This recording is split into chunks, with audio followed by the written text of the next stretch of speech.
महाशिवरात्रि पर्व की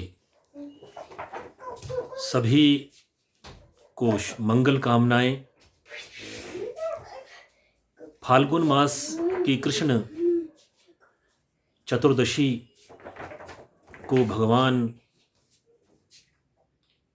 शिव की स्मृति में महाशिवरात्रि पर्व का आयोजन सहस्राब्दियों से चला आ रहा है। शिव मंगलमय है, शिव सुंदर है, शिव सत्य है और शिव ही चेतन है।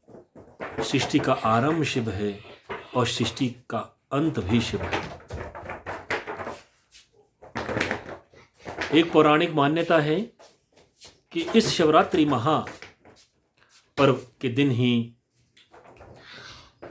सागर मंथन से जो विष प्रकट हुआ उससे सारी धरती कांप उठी। देवी देवता, राक्षस, गंधर्व, यक्ष सभी अपने संभावित काल से त्रस्त हो गए और उसी समय भगवान शिव ने उस कालकूट नाम की विष को पान कर सारी सृष्टि को विनाश से बचाया। और उस काल ने भी भगवान शिव का सम्मान किया और उनके ग्रीवा में वो वास करने लगा और उनकी ग्रीवा का वर्ण नीला हो गया और भगवान शिव सृष्टि के त्रास को हरने के कारण, विष को धारण करने के कारण नीलकंठ कहलाया। ऐसी भी पौराणिक मान्यता है कि इस महाशिवरात्रि पर्व पर भगवान शिव और हिमालय पुत्री माता पार्वती का पाणी ग्रहण संस्कार हुआ था और इसीलिए भगवान शिव और शक्ति के संसर्ग स्वरूप सृष्टि के संचालन के लिए इस महान घटना के परिणाम स्वरूप महाशिवरात्रि पर्व को मनाने की परंपरा आदिकाल से चली आ रही है। एक अन्य पौराणिक संदर्भ के मुताबिक इसी रात्रि को भगवान शिव ने ब्रह्मा और विष्णु के मध्य जो अपने शक्ति का द्वंद्व आरंभ हुआ उसको समाप्त करते हुए लिंग रूप में वो आविर्भूत हुए और दोनों ही देव इस लिंग के आदि और अंत को ढूंढने निकले पर उसका आदि अंत ना मिला। इस तरह से ये जो रात्रि है महाशिवरात्रि है, इसका पौराणिक महत्व है और भगवान शिव हिमालय के जामाता है। हिमालय पर्वत कैलाश उनका निवास स्थान है। अपने परिवार सहित, गणों सहित वो वहाँ निवास करते हैं और हिमाचल प्रदेश में भी भगवान शिव को समर्पित उनके पावन पर्वत श्रृंग है। उसमें चंबा के मणिमहेश पर्वत, किन्नर कैलाश में रालडंग जिसे किन्नर कैलाश कहते हैं और कुल्लू और शिमला के सीमा पर अवस्थित शिरखंड महादेव भगवान शिव के पावन धाम हैं। और हिमाचल प्रदेश में भी प्राचीन काल से शिव के प्रति लोगों का समर्पण रहा है और शिव यहाँ के जामाता है और शिव सबसे लोकप्रिय देव हैं और उन्हीं की स्मृति में यहाँ पर शिवरात्रि महापर्व से पूरे 1 महीने पहले छोटी शिवरात्रि मनाने का विधान रहा है। और इस दिन ये माना जाता है कि भगवान शिव और पार्वती का सगाई हुई थी और इस दिन ही लोग यहाँ पर अपने मंदिरों में जाकर अपने इष्ट के से इस दिन से ही शिवरात्रि पर्व को मनाने के लिए शिवगान यानी कि आंचली, जति और ब्रह्म अखाड़ा जैसे भक्ति गीत और लौकिक गीतों को गायन के लिए अपने इष्ट से अनुमति प्राप्त करते हैं और पूरे 1 महीने तक फाल्गुन कृष्ण चतुर्दशी तक महाशिवरात्रि होती है तब तक भगवान शिव और अन्य देवों का शिवगान किया जाता है।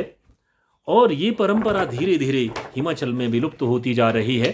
फिर भी हमारी सतलुज घाटी में निर्मंड जिसे के श्री पटल के नाम से जाना जाता है, वहाँ पर भी शिवरात्रि को मनाने की एक प्राचीन परंपरा रही है। वहाँ की दक्षिणेश्वर महादेव मंदिर में शिवरात्रि का अनुष्ठान पारंपरिक विधि से होता है। और इसी तरह से शांगरी के आदि देव, वहाँ के अधिष्ठित देवता ब्रह्मेश्वर महादेव के मंदिर में भी 1 महीने पहले शिवरात्रि गायन की परंपरा आरंभ होती है, जो आज तक चली आ रही है। और उसी दिन से ब्रह्मेश्वर महादेव के मंदिर में मध्य रात्रि तक गांव के लोग इकट्ठे होकर के शिवगान करते हैं। और इसी तरह से कोटेश्वर महादेव, जो कुमारसेन रियासत के देवता हैं, आदि देव हैं, और इनकी स्मृति में भी यहाँ पर शिव गायन, आंचली, जति और ब्रह्म अखाड़ा का आयोजन किया जाता है। यहाँ की जो ब्राह्मण बस्तियाँ हैं, बडोगी, बटावड़ा, लाठी और ढिंगली का जो क्षेत्र है, वहाँ पर ब्राह्मण वर्ण के जो लोग हैं वो मुख्य रूप से इसके गायन के पारंगत माने जाते रहे हैं। और अन्य लोग भी भगवान शिव के प्रति अपने श्रद्धा सुमन, जति, आंचली, छेड़ी और ब्रह्म अखाड़ा के माध्यम से अपने पुष्प भगवान को अर्जित करते हैं। और कोटेश्वर महादेव साक्षात शिव हैं, केदारनाथ हैं। और उनके मंदिर में भी ये फाल्गुन कृष्ण चतुर्दशी को महादेव जो खट्टे फल, गलदावरी फूल, पाजा वृक्ष की टहनियाँ, पत्तियाँ और जौ की पत्तियों से एक लड़ी नुमा उनका श्री विग्रह बनाया जाता है।